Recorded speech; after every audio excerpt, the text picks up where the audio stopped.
many times have you been in a situation where you've been dating somebody and you don't hear from them? You don't know what's going on. They're not returning your texts. But then they might turn up. Or they might call you. And then you suddenly start being anxious. What is it? Is it me? Is it me? What did I do? How can I make it better? The stress, the emotional turmoil, the way that we put all of the focus in on ourselves. Very, very stressful. This doesn't lead you to look any more attractive, because you end up being less attractive because you'll become more needy. And when you become more needy,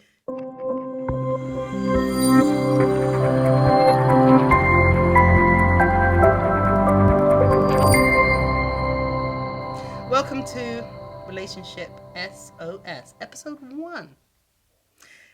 Dating, the ugly truth.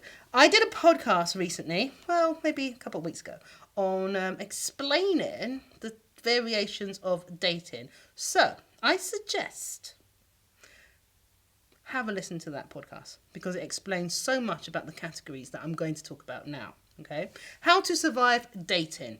Dating is very, very tricky, all right, because you never know quite what you're going to get. You know, life is like a box of chocolates. You never know what you're going to get. That's dating. Ultimately, when you're dating, you're meeting somebody for the very first time, and you're trying to put all your energy into that one meet. And that is very difficult. And particularly if you're meeting people online and you've done a bit of a background search and you're not quite sure what you see, because let's face it, you can put anything on the internet. We can make our virtual selves look absolutely amazing. So I'm going to give you some tidbits on how to survive dating. Okay. First of all, know the nature of the beast. It's important to know what you're dealing with.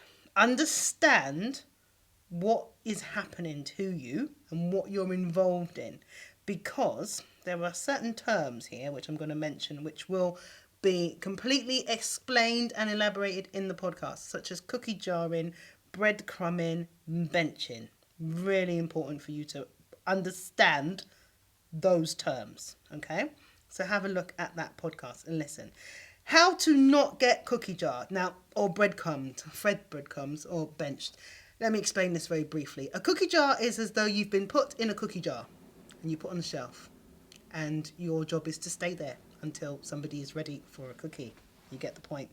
Being fed breadcrumbs, where somebody kind of gives you that Hansel and Gretel, wants to keep you on a thread, doesn't want you to go away, but they can do whatever they want to do. Very similar to cookie jarring, slightly different, okay? Then you've got being benched, which is very much like being cookie jarred and fed breadcrumbs. Again, the detail is in the podcast, okay? So being cookie jarred can cause so much stress. How many times have you been in a situation where you've been dating somebody and you don't hear from them? You don't know what's going on. They're not returning your texts. But then they might turn up, or they might call you, and then you suddenly start being anxious. What is it? Is it me? Is it me? What did I do? How can I make it better?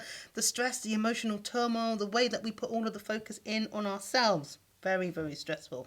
This doesn't lead you to look any more attractive, because you end up being less attractive because you'll become more needy. And when you become more needy, all kinds of insecurities happen. So how to not do this, okay? Dating can be fun and an absolute disaster. So to support yourself better for dating, while you're dating, I would really suggest managing yourself on those dating apps. Again, I have a podcast about that as well, which explains. So let me give you some tidbits on signs that you are being cookie jarred or breadcrumbed or benched. 1. Late night calls, particularly when the caller is either totally intoxicated or slightly intoxicated, or they're bored. Big sign. 2. Not interested in you, but what you can do for them. 3. Not available on your terms. So they're not going to do anything or be around when you want them. 4. No introduction to friends or family. If you haven't met his or her friends or family and they've met yours, this is a red flag. Okay. 5. Lacking in any conversation about the future. They're not going to look at what possibly could happen or what is going to happen. They're just talking about now and today. 6, when you show disinterest in the relationship, they pile on the charm and the attention. So they think they don't want you to lose interest because they're not quite ready to let you go yet. And they want you to stay there. So they want you to, this is the breadcrumb feeding, okay?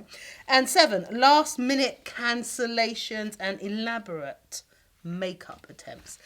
When somebody says to you they're going to make it up to you, you know what? You can't gain back time.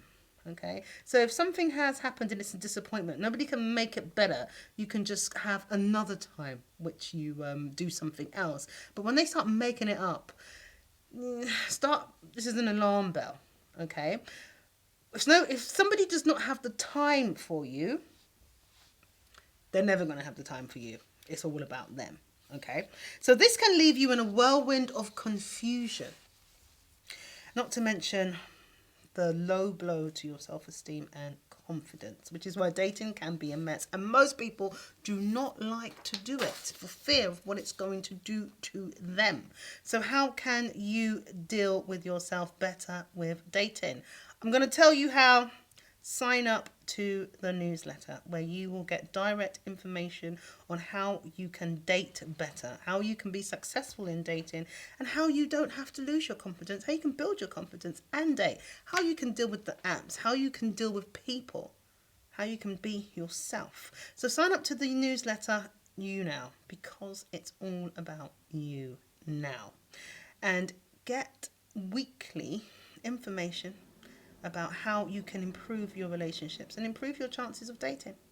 Thank you so much for watching. My name is Disree Shaw. I'm on a mission to make therapy accessible. I'm a psychotherapist and I practice at the Priory. Make sure you subscribe and you click the notifications button for this video so that you can get these in your inbox as soon as we post them, which will be every Wednesday. Thank you for watching. Bye for now. Okay, catch you on the flip side. Yeah. Romeo done. That kind of works though, isn't it? With the Romeo and love. Romeo done. Yeah, but when Romeo does it, it sounds so much better. You know, every time we do the clap. Oh, happy day. Oh, happy day. When Jesus won. My sins away. Okay.